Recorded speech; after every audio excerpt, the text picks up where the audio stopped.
सभी का स्वागत है भाई। जिसने भी टेक्नीशियन T1 का दिया होगा तो 6 महीने के बाद स्कोर कार्ड आया, जब आधे बच्चों की आधी ट्रेनिंग पूरी हो चुकी है। अब स्कोर कार्ड में भी क्या है, नॉर्मलाइज्ड मार्क्स दे रखे T1, मतलब जो टायर 1 था री एग्ज़ाम के। मेरे तो 69.301 है, अब इससे ज़्यादा भी आए मिलेंगे, है ना। और मार्क्स इन टायर 2 है मेरे 62.75, है ना। तो ठीक ठाक हम अपना तो सिलेक्शन हो ही रहा है। 227 रैंक भी थी और उसमें। तो अब देखो भाई इसमें बहुत सारी कमियां भी हैं, है ना। क्या कमी है, अब नॉर्मलाइज्ड मार्क्स दे दिए। इससे पहले मेरे कितने आए वो कुछ नहीं, है ना। कितने नॉर्मलाइज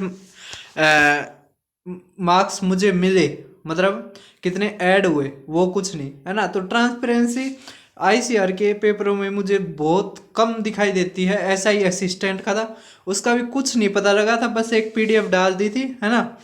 और जो असिस्टेंट अब लग रहे हैं उन्हें कट ऑफ का भी नहीं पता है। टेक्नीशियन में भी ऐसा ही हुआ, कट ऑफ का डिसाइड ही नहीं हुआ, है ना। ये कहीं ना कहीं बहुत ही गलत है। अब जैसे बहुत सारे बच्चों की शायद वो वेटिंग लिस्ट भी आई होगी। अब जैसे मैं बताता हूँ, जो इतनी मुश्किल तो लगते हैं ना, तो वे एक जॉब पर रहते नहीं है ना। वे अपना दूसरे जॉब की तैयारी करते रहते हैं। अब मैं बताता हूँ, हमारे पास के इंस्टीट्यूट में 7 आए थे शायद, उसमें तो 4 तो जा भी लिए दूसरे, मतलब और किसी जगह लग गए, है ना। 3-3 4-4 महीने अपनी करी ट्रेनिंग, उसके बाद चले गए। और 2-3 और हैं, वो भी अपने तैयारी करने लग रहे। कहीं ना कहीं पीसीएस या यूपीएससी में उनका भी हो जाएगा और वे भी चले जाएंगे, समझ में आ रहा है। तो जो लगते हैं ना भाई, बहुत मेहनत के बाद लगते हैं, और वे फिर सोचते हैं कि इस तरह और बढ़िया मिल जाए तो कैसी बात रहेगी, है ना। तो चलो ठीक है, अपना तैयारी करते रहो। आपका कोई भी डाउट आए तो इस पर मैं जैसे एजुकेशन की वीडियो डालने लग रहा हूँ, मैथ्स के से रिलेटेड, क्योंकि मैथ्स मुझे अच्छा आता है, ठीक है। आपका कोई भी डाउट आए पूछ लेना। वैसे मेरा सरकारी नौकरी लगने का मन नहीं था, लेकिन कुछ हालात ऐसे हो गए, है ना।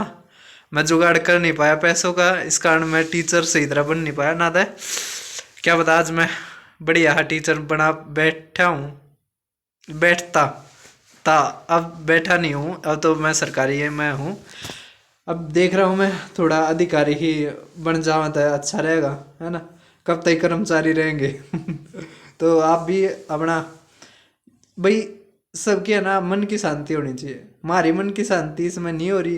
कई आगे ग्रुप डी में भी हो जाए, कई आगे ग्रुप सी में भी ना होती है ना, कई आगे ग्रुप बी में भी ना होती, कई आगे तक ग्रुप ए में भी ना होती है, समझ में आ गया।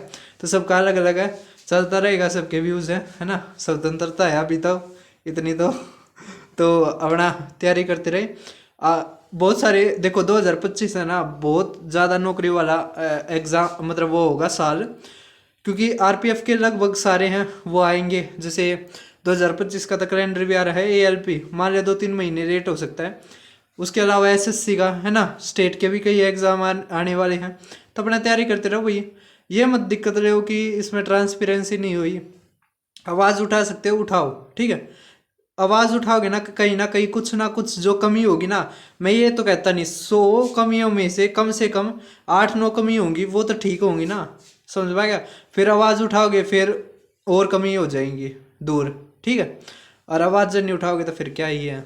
चलो फिर मिलते हैं। आपका अगर कोई भी बेस्ट क्वेश्चंस करने हो उसकी मैंने डाल रखी है। और अगर आप नए बच्चे हो, कोई रिवीजन सीरीज से आप तैयारी कर सकते हो।